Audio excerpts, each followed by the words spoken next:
Pemirsa apa kabar? Saya Maidin Hindrawan membawakan Warta Berita PTS tanggal 18 Januari.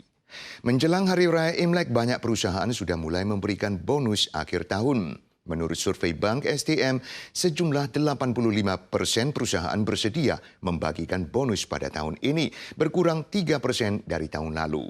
Sementara itu, bonus rata-rata yang diterima karyawan adalah upah 1,32 bulan, juga berkurang 0,02 bulan.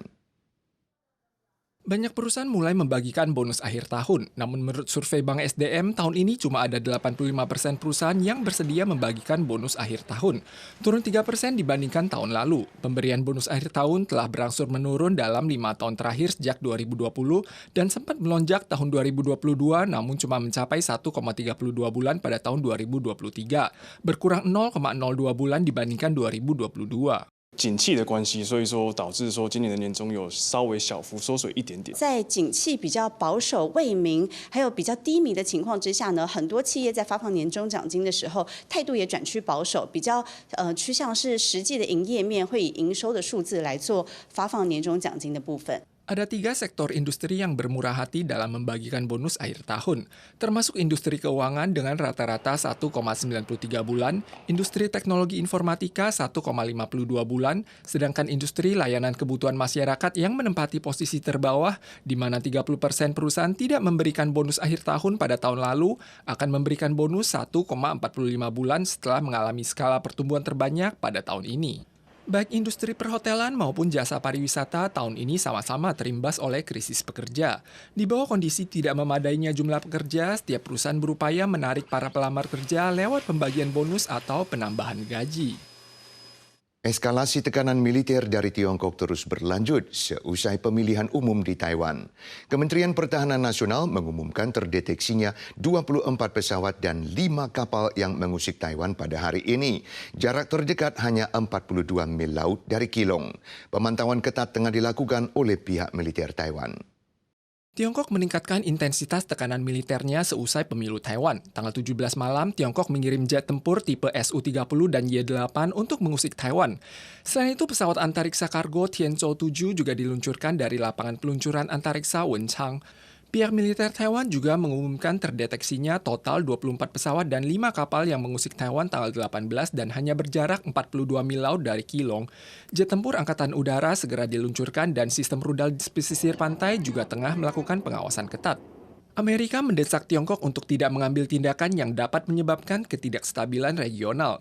Selain itu, Presiden Filipina, Ferdinand Marcos Jr. mengucapkan selamat kepada Lai Ching-te setelah berhasil terpilih sebagai presiden. Namun malah dianjurkan untuk memperluas wawasannya oleh Kementerian Luar Negeri Tiongkok, sehingga memicu pembalasan oleh Menteri Pertahanan Filipina yang menyatakan bahwa komentar Tiongkok tidak bermutu dan vulgar. Tiongkok dan Filipina mengadakan dialog bilateral untuk membahas isu Laut Tiongkok Selatan dan Selat Taiwan. Tiongkok memberikan pernyataan serius dan menuntut agar Filipina menghentikan pernyataan keliru terkait masalah Taiwan. 假如中国在南海之事跟菲律宾甚至于美国有发生所谓的这个冲突的话，那我们可以预见的，整个美国跟所谓周遭的这个国家对台湾的支持啊，也会相较的就会来提升。 Pakar menganalisis Filipina telah memilih jalur pro-Amerika yang turut meningkatkan ketegangan antara Tiongkok dan Filipina.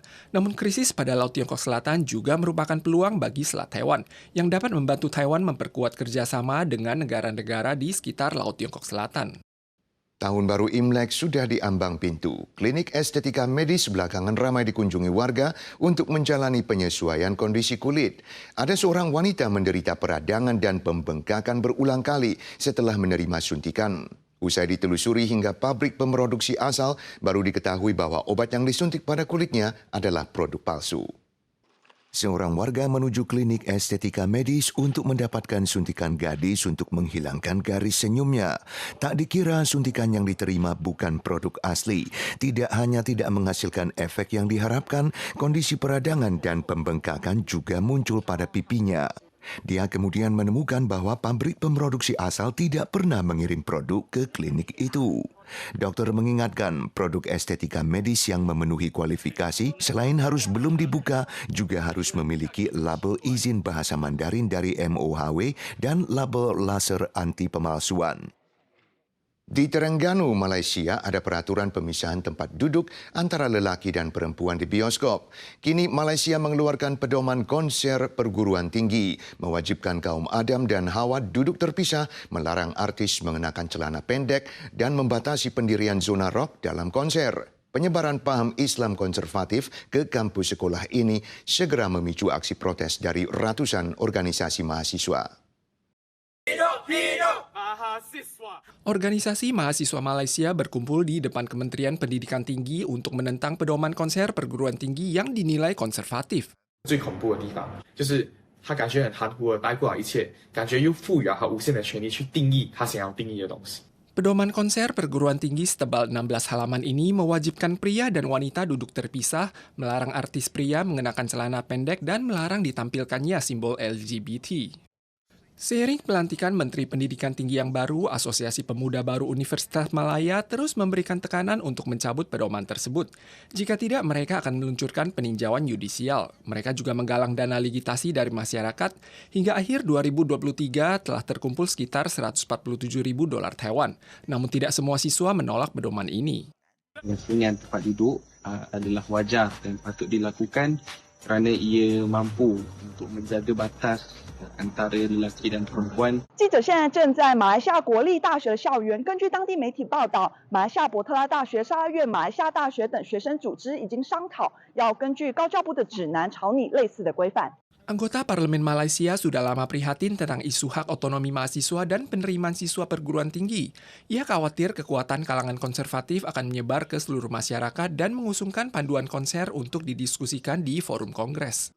马来西亚的高等教育部呢，尝试用冷处理的方式混过去，就他们就说这个有个大学演唱会指南至于你们要跟不跟呢，你们大学就跟学生会去开会讨论吧。他那个指南一天还在，就等于是架在学生的脖子上的一把刀。 Pedoman konser tersebut telah dipersiapkan selama beberapa bulan. Saat ini, Kementerian Pendidikan Tinggi belum berniat mencabut panduan tersebut. Lebih dari 60% umat Islam di Malaysia selama ini menganut aliran agama sekuler yang moderat. Kini mereka kian mengarah ke paham Islam konservatif. Pergumulan antara kelompok konservatif dan sekuler di masa mendatang patut mendapatkan perhatian. Pemirsa, sekian Warta Berita PTS. Berikutnya, mari kita saksikan pemandangan salju di Philadelphia. Soal lagi di lain kesempatan.